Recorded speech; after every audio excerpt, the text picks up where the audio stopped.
All right, well, Shadow Energy Minister Dan Tehan joins me now. Dan, good to see you. And of course, you're live in Canberra for the sitting week.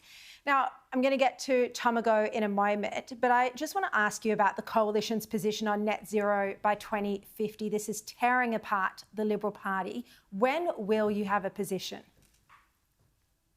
Well, obviously we're going through a process, Sharri, as your listeners know. So that began a few months ago. I've been conducting briefings with my colleagues. We'll have another discussion on Friday. I've obviously been also consulting widely with industry. I was in Western Australia last week, in New South Wales, in South Australia, making sure that we're getting out there, talking to industry. Obviously, but are you any closer? Out and about in their electorates. Are you any closer to a final position? Well, obviously, very keen to make sure that everyone gets their view when it comes to the party room, and Friday is another step in that direction. We've been doing it by, first we looked at gas, we've been looking at nuclear, we've been looking at emissions reduction. So I've been working through a process. I made a commitment to all the colleagues that I wanted to hear their views. They're keen to hear the views of others. And the most important thing here is that we get it right. As we've seen today, 5,000 jobs are now on the line at Tomago. That's what's important. That's why we've got to take our time and get this right, because energy is absolutely crucial and vital to the future of this nation. And we've seen today that for 5,000 workers, there's now huge doubt as to their future. And that's after the Prime Minister went to Tomago in January, looked those workers in the eye and said, what you do here is what a future made in Australia looks like. Well, sadly for them, now that promise and that commitment seems worthless. And what I think needs to happen is the Prime Minister needs to go back to Tomago. He needs to look those workers in the eye and say, I'm going to secure your future and I'm going to remove the problem, which is Chris Bowen, because he should be the one who doesn't have his job rather than these 5,000 workers, because it's those higher energy prices that have caused this. When you say secure your future, do you think the Albanese government should be providing subsidies of some type to Tomago to help them? Well, the first thing they need to do is drive energy prices down, because that's what's causing all the issues. And they've also got to look at ways that they can work with the smelter to secure its future. Now, you and your listeners might recall that Portland Aluminium were very concerned about their long-term future when we were in government. And I worked very closely with Angus Taylor, and we were actually able to work closely with the Victorian State Government to come up with an arrangement which secured their long-term future, while we made sure we continued to put downward pressure on energy prices. So do you think the government should help with subsidies? Is that your position?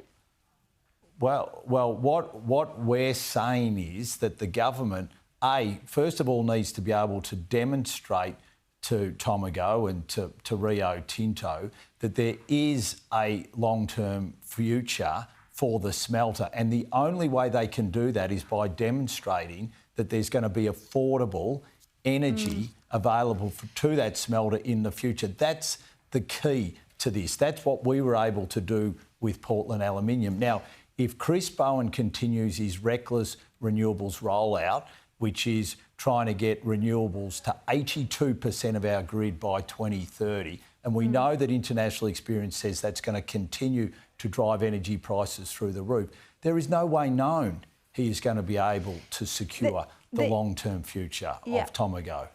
The issue is the focus isn't on the Albanese government and the media at the moment. It's on the shambles of the Liberal Party, on Andrew Hastie, on Barnaby Joyce, all over net zero. Dan, do you admit that every day the Liberal Party doesn't have a position on net zero? It prolongs this disunity.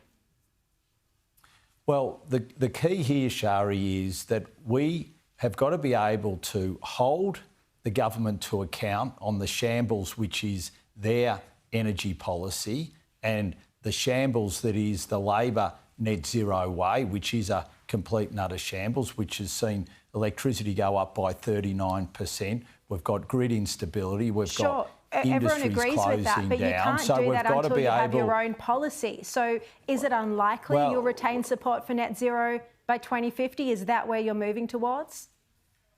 Well, Sharri, obviously I'm going through a process at the moment, and I'm working with my colleagues to make sure we get our policy right. Now, this policy is incredibly important for the nation's long-term future. And if we don't get it right, sadly, we might see more incidents like we've seen in the last 24 hours when it comes to Tomago.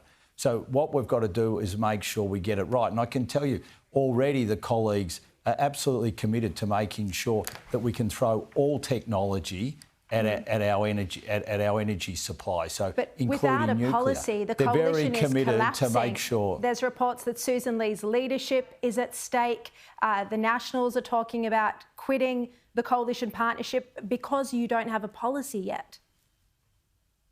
Well, Sharri, as I've said, we've got to make sure that we get the policy right. That is the most important thing that we can do, because it's about securing the long-term future of this nation. So how long will this take? And that is what...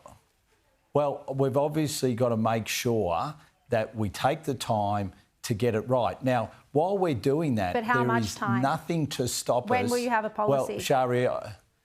Well, Sharri, I am focused on making sure that we get the policy right, and I will do that and continue to do that. Do you expect to have a position this year? To make sure we get that outcome.